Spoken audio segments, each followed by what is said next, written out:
নমস্কাৰ star cement present টাইমেট big ব্ৰেকিংলৈ স্বাগতম আৰু লৈ আহিছো এটা গুৰুত্বপূৰ্ণ খবৰ E20 পেট্ৰলক লৈ চৰ্চা চলি থকাৰ সময়তেই আদালতে ডাঙৰ সিদ্ধান্ত গ্ৰহণ কৰিছে বা ডাঙৰ ৰায় প্ৰদান কৰিছে E20 পেট্ৰলৰ বাবে গাড়ীৰ ইঞ্জিন বিকল হয় তাৰ সমান্তৰালকৈ মাইলেজ কমি আহে E20 পেট্ৰলৰ বিৰুদ্ধে চলি থকা গোচৰক লৈ এতিয়া ডাঙৰ ৰায় প্ৰদান কৰিছে আদালতে গ্ৰাহকৰ সপক্ষে ৰায় দিছে আৰু ইয়াৰ পৰা এটা কথা স্পষ্ট হৈ পৰিছে যে E20 পেট্ৰলৰ বাবে গাড়ীৰ ইঞ্জিন বিকল হয় তাৰ সমান্তৰালকৈ মাইলেজ কমি আহে আৰু এই সন্দৰ্ভত সবিশেষ লৈ অহাৰ চেষ্টা কৰিছো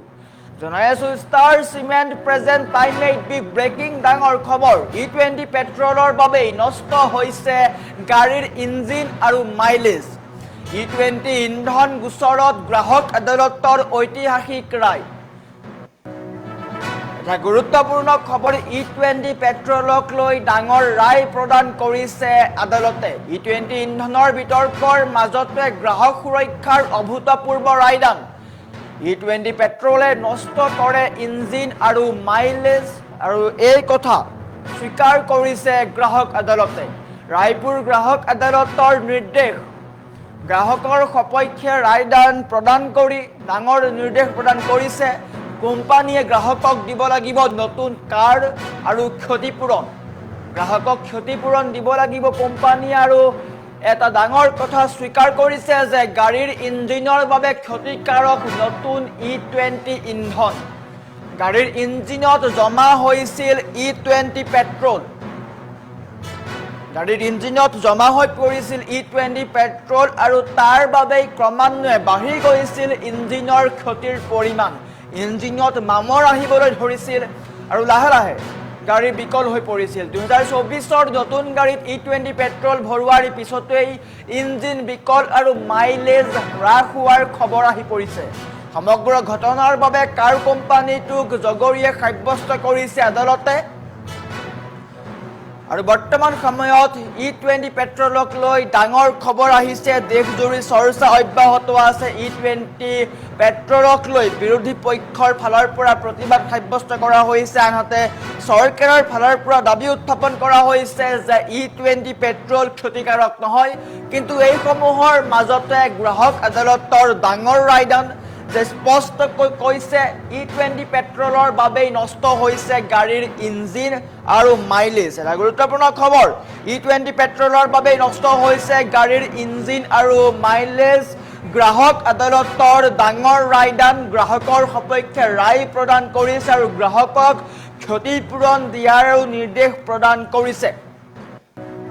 E20 পেট্ৰলৰ বাবে বিকল হৈছে গাড়ীৰ ইঞ্জিন আৰু মাইলেজ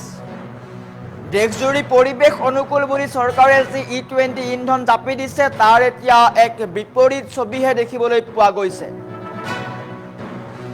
দেশজুৰি E20 ইন্ধনক লৈ অব্যাহত থকা বিতৰ্কৰ মাজতে গ্ৰাহক সুৰক্ষাৰ ক্ষেত্ৰত এক অভূতপূৰ্ব ৰায়দান কৰিছে আদালতে E20 পেট্ৰল ব্যৱহাৰ কৰাৰ বাবে গাড়ীৰ ইঞ্জিন আৰু মাইলেজ সম্পূৰ্ণৰূপে নষ্ট হোৱাৰ কথা এতিয়া স্বীকাৰ কৰিছে গ্ৰাহক আদালতে ছত্তীশগড়ৰ ৰায়পুৰ জিলাৰ গ্ৰাহক আদালতে গাড়ীৰ গৰাকীৰ সপক্ষে ৰায় দি গাড়ী নিৰ্মাতা কোম্পানী গ্ৰাহকজনক এখন নতুন কাৰ আৰু ক্ষতিপূৰণ দিয়াৰ নিৰ্দেশ জাৰি কৰিছে আদালতত প্ৰমাণ হ'ল E20 পেট্ৰলৰ কুপ্ৰভাৱ এই গোচৰটোৰ মূল প্ৰশ্ন আছিল E20 পেট্ৰলৰ বাবে সঁচাকৈয়ে গাড়ীবোৰ নষ্ট হৈছে নেকি এই গোচৰটোত এইটোৱে আটাইতকৈ ডাঙৰ প্ৰশ্ন আছিল আদালতত দাঙি ধৰা তথ্য আৰু প্ৰমাণে স্পষ্ট কৰি দিলে যে এই নতুন ইন্ধন গাড়ীৰ ইঞ্জিনৰ বাবে ক্ষতিকাৰক হিচাপে প্ৰমাণিত হৈছে গ্ৰাহক আদালতৰ সন্মুখত দাঙি ধৰা তথ্য বা প্ৰমাণ অনুসৰি গাড়ীখনৰ ইঞ্জিনত E20 ইন্ধন জমা হৈ থকা পোৱা গৈছিল কেৱল ইয়াৰ লগতে ৱৰ্কশ্বপত মেৰামতি কৰাৰ পাছতো পেট্ৰল টেংকিত এক প্ৰকাৰৰ বগা আৰু আঠালেটীয়া পদাৰ্থ যাক কোৱা হয় ষ্টিকি লিকুইড জমা হৈ পৰিছিল যাৰ বাবে ইঞ্জিনৰ ক্ষতিৰ পৰিমাণ ক্ৰমাৎ বাঢ়ি গৈছিল মাইলেজ কমি অহাও দেখিবলৈ পোৱা গৈছিল গাড়ীৰ গৰাকীয়ে 2024 চনত ক্ৰয় কৰা নতুন গাড়ীখনত E20 পেট্ৰল ভৰোৱাৰ পিছৰে পৰা ইঞ্জিনৰ কাৰ্যক্ষমতাও বেয়া হৈ পৰিছিল মিছফায়াৰিং হৈছিল আৰু মাইলেজো আশংকাজনকভাৱে কমি গৈছিল। গোচৰৰ শুনানিৰ সময়ত গাড়ী নিৰ্মাতা কোম্পানী আৰু ডিলাৰে নিজৰ দায় সাৰিবলৈ চেষ্টা কৰিছিল। তেওঁলোকে দাবী কৰিছিল যে বাহনখনৰ মডেলটো E20 ইন্ধনৰ বাবে উপযোগী আৰু গাড়ীৰ বিজুতিৰ বাবে গ্ৰাহকৰ ভুল তত্ত্বাৱধানহে দায়ী। কিন্তু বাৰে বাৰে মেৰামতি কৰাৰ পিছতো গাড়ীখন ঠিক নোহোৱা আৰু গ্ৰাহকৰ অনাহক খৰচ বৃদ্ধি পোৱাৰ প্ৰমাণ আদালতে চালে আৰু তাৰ পিছতেই ডিলাৰৰ দাবীত অসন্তুষ্টি প্ৰকাশ কৰিলে। আদালতে সমগ্ৰ বিষয়টোৰ বাবে কাৰ কোম্পানীক জগৰীয়াই সাব্যস্ত কৰিছে। এই কোম্পানীটোৱে বা এই ৰায়ে এতিয়া প্ৰমাণ কৰি দিছে যে E20 পেট্ৰলৰ বাবে সঁচাকৈয়ে গাড়ীৰ ইঞ্জিন আৰু মাইলেজৰ মাৰাত্মক ক্ষতি হৈছে, যিয়ে সমগ্ৰ দেশৰ লাখ লাখ কোটি কোটি গাড়ী চালকৰ বাবে এক ডাঙৰ সতৰ্কবাণীও কঢ়িয়াই আনিছে। আৰু ইয়াৰ মাজতেই একটা ডাঙৰ খবৰ, E20 পেট্ৰলক লৈ চৰ্চা চলি আছে। বিভিন্ন মহলৰ পৰা বিভিন্ন মত আহিছে, কিন্তু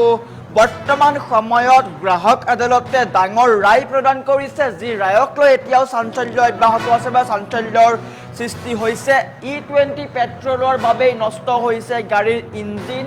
আৰু মাইলেজ।